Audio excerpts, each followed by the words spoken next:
En promedios, la semana que cerró, Redco, Chevron y Arco, en promedio las más caras, y las más baratas Total, Orsan y G500. La mezcla mexicana de petróleo con corte el día 20 de noviembre, $40. Ese mismo día, 18.89 el diésel, 18.62 la premium y 18 pesos con 3 centavos la gasolina regular. A la Concanaco hubo mejores ventas que el Buen Fin de la edición 9ª en 2019, y esta 10ª edición vimos crecer de 50,251 consultas en quienes quieren los precios a 77,442 consultas. Del 7 al 17, los principales motivos de las quejas fue cancelación de la compra o incumplimiento del plazo ofrecido. Quien creció en quejas y bajó en conciliaciones, lamentablemente, fue el grupo Walmart. El año pasado tuvo un 28% de las quejas, este año ellos tuvieron el 49% de las quejas. Electra subió del 5 al 7%, pero Electra concilió el 100% de todas las quejas. Las ofertas más extremas las encontramos en Sears y en Liverpool. Los consumidores nos informaron que también estuvieron comprando gel y cubrebocas para protegerse en este Buen Fin, y durante el Buen Fin podemos comentarles que la mayor parte de los consumidores, el 31%, compró con ahorros que tenía. El 24% compró con tarjeta de crédito. Fue poco el aumento en tarjeta de crédito, lo cual es muy favorable. Quiere decir que estos meses ahorraron y los aprovecharon en el Buen Fin. Viene esta conmemoración del 12 de diciembre por la Virgen de Guadalupe. Se está hablando de que se puede, bueno, al final el punto de reunión principal es la Ciudad de México, y que se podría abrir dependiendo del semáforo que exista y las decisiones del gobierno local. Sin embargo, me gustaría saber qué llamado se hace a estos festejos, a las posadas. Sí. Mire, nosotros desde el principio hemos puesto por delante la libertad. No ha habido excesos de confinamientos, medidas restrictivas, mucho menos toque de queda, la libertad ante todo. En este caso, ha habido comunicación con la Iglesia Católica. Esta relación la lleva la jefa de gobierno de la Ciudad de México, y ha habido una muy buena participación de la jerarquía católica. Ellos han ayudado mucho, y estoy seguro que pronto se va a emitir un comunicado sobre los festejos del Día de la Virgen de Guadalupe, y queremos que surja este planteamiento de las mismas autoridades eclesiásticas. Se da a conocer que la Fiscalía General de la República inicia una investigación por manejos irregulares por 400 millones de pesos derivados del Fondo para el Fortalecimiento Financiero en el gobierno de Coahuila. No tengo información específica sobre este caso. En el caso de Rubén Moreira. No tengo información. Hay denuncias seguramente en la Fiscalía, y ellos van a resolver, ¿no?, en la Fiscalía. Lo que nosotros sí estamos manteniendo como acción principal del gobierno es no permitir la corrupción y la impunidad. Sobre este mismo tema, ¿tendrá que ver también con el asunto de que pues no se ha querido aprobar el fuero, eliminar el fuero constitucional? Sabemos que también podría alcanzar a los legisladores, y bueno, pues sabemos que algunos que han sido gobernadores, bueno, le brincan al legislativo. Sí, pero tengo información que esta semana van a tratar el asunto y voy a estar pendiente. Quiero ver quiénes son los que se oponen a que se quite el fuero al presidente de la República, porque está muy extraño ¿Por qué no juzgar al presidente como a cualquier otro ciudadano? ¿Por qué mantener el fuero? Eso lo tienen que ver los senadores. Lo digo con todo respeto porque es un poder independiente, pero ¿cómo conservar el fuero? Primero, se argumentó que iban a entrar senadores y que iban a entrar diputados. Se congeló, se rechazó la primera iniciativa que envié. Ahora envié otra, ya no estoy incluyendo a legisladores, ni se incluye a otro tipo de autoridades, es al presidente, porque es muy importante que en un sistema político presidencialista el titular del Ejecutivo no tenga fuero, porque los problemas de corrupción, de abusos de poder en un sistema presidencialista se originan porque se toleran desde arriba. A 2 años de que usted llegó al gobierno, desde su gobierno no se dieron cuenta que había indicios de que pudiera haber una relación o asociación delictuosa entre el general y, bueno, de acuerdo con lo que acusa a Estados Unidos y el crimen en México, y si no fue así, entonces Estados Unidos habría estado iniciando una investigación de la nada, habría sacado delitos de la nada. Pues en este caso no teníamos nosotros información. ¿No lo vieron? Sí, en caso de que ni siquiera indicios. No, y ese es otro principio, no mentir, no robar y no traicionar al pueblo. Por eso, cuando me informan oficialmente, me llamó a dudar de cómo estaba elaborada la investigación, como si yo estoy aquí todos los días de 6 a 7, recorro todo el país, estoy pendiente. Entonces, por eso, pues pedí que se revisara el marco en que se da la cooperación con las agencias de Estados Unidos y pedí que enviaran investigación, elementos de pruebas, y tengo que agradecer al gobierno de Estados Unidos porque nos atendieron.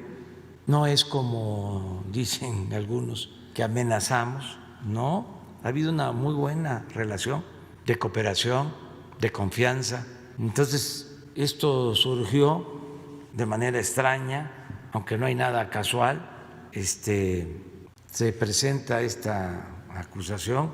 Desde luego nosotros actuamos con prudencia porque se da en vísperas de las elecciones, porque el presidente de México pues no es un florero, no estamos aquí de adorno y no hay ningún acuerdo en lo oscurito.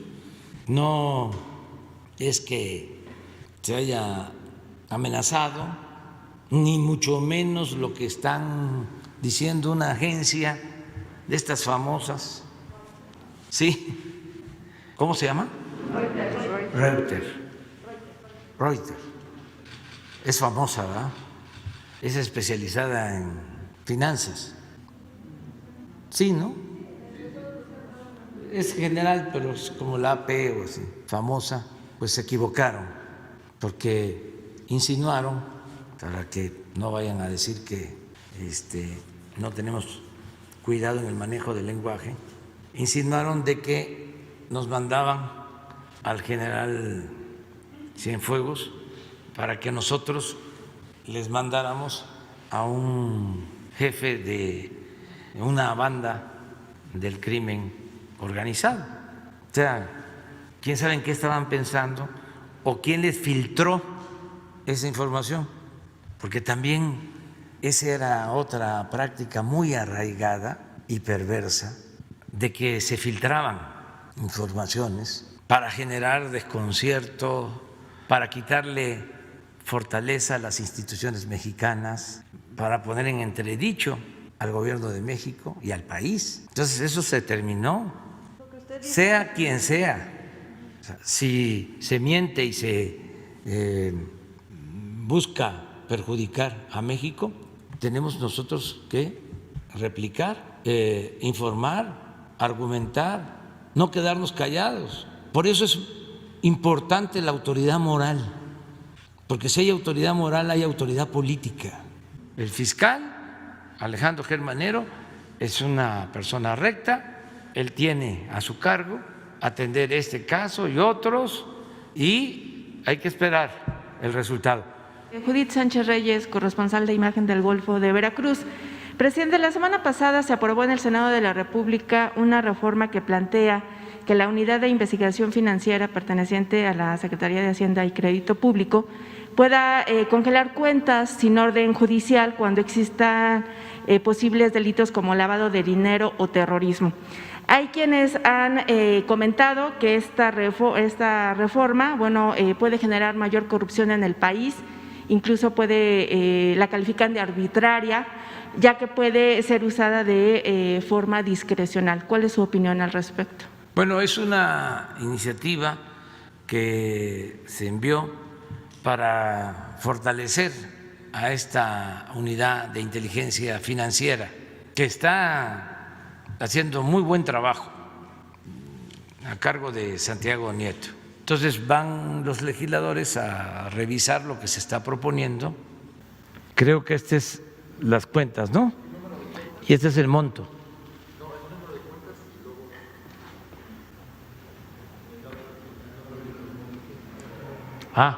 Cuentas, sí.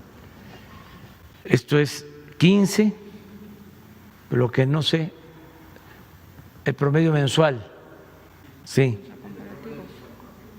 Y este debe ser el total, ¿sí? Esto es en el 15, 3.548, en el 16, 7.414, en el 17, 4.941, miren el 18. 800, ya el 19, 12.080, y en lo que va del 20, 19.622. Ahora el monto, ¿sí la tienen? Miren esto, ¿qué es esto? 11 pesos, 11.913.000, ¿no? O sea que esto es 1 millón al mes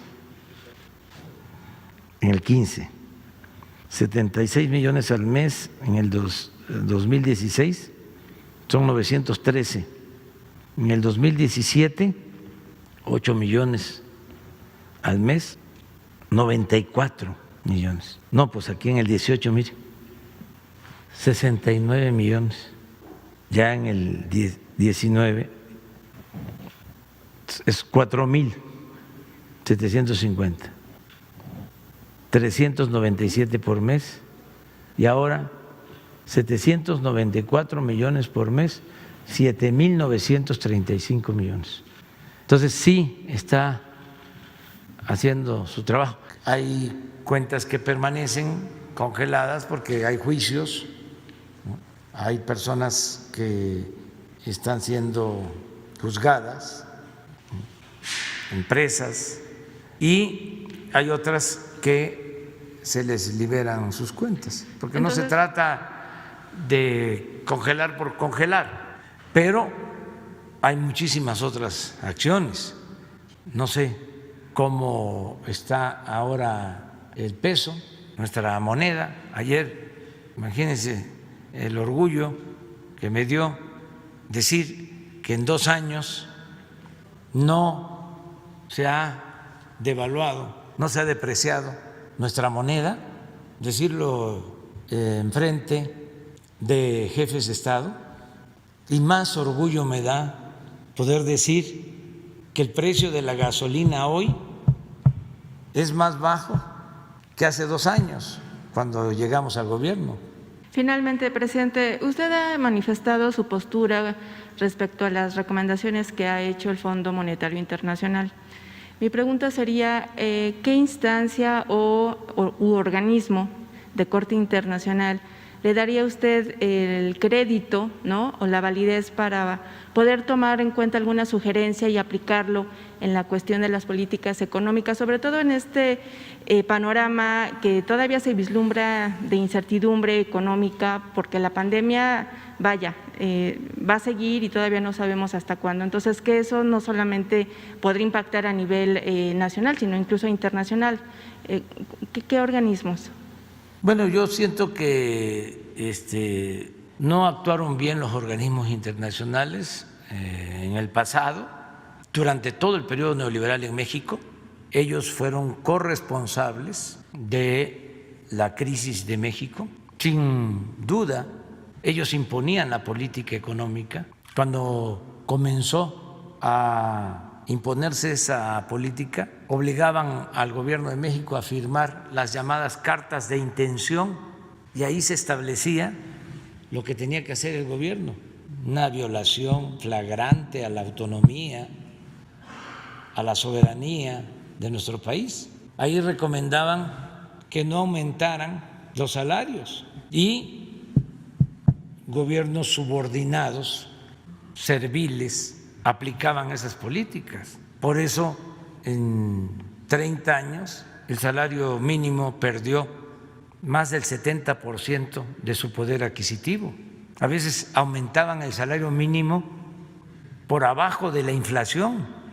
Hubieron años que hicieron eso, y eran las recomendaciones de los organismos financieros internacionales, como también la recomendación de privatizar, de aumentar las tarifas, de aumentar el precio de las gasolinas, de aumentar el precio de la energía eléctrica. Esas políticas las dictaban, eran recetas del Fondo Monetario Internacional, del Banco Mundial, que son corresponsables, pero la culpa mayor la tuvieron quienes les hicieron caso, los gobiernos de México. Toda la política privatizadora, de entrega de los bienes del pueblo, de la nación, a particulares, fue una recomendación de estos organismos financieros, y era la política que se aplicaba en todo el mundo, las llamadas reformas estructurales. Entonces ahora es distinto. Nosotros somos respetuosos de estos organismos, pero nuestra política económica es soberana y es completamente distinta. ¿Qué recomendaban ellos, por ejemplo, cuando se presentaba una crisis como la que estamos enfrentando? Que se rescataran a los de arriba. Por eso fue lo del FOBAPROA. Imagínense convertir deudas privadas en deuda pública. Entonces ahora, con la crisis, hubo insinuaciones en ese sentido, y fue así, lo que diga mi dedito. Y un poco de presiones, acuérdense, de cómo hasta nos pedían que nos endeudáramos. Y dijimos no, y vamos a aplicar una estrategia distinta, vamos a ayudar de abajo hacia arriba. De ahí vamos saliendo, y tengo que reconocer que nos han respetado, no ha habido ninguna presión.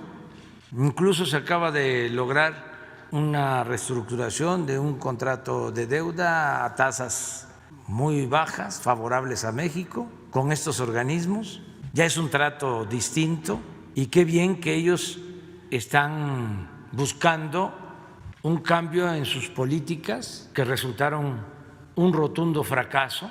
Ahora que hubo este diálogo con los ministros, jefes de Estado, ya se está hablando, y esto tiene que ver con organismos financieros internacionales, de quitas en el pago de servicio de la deuda.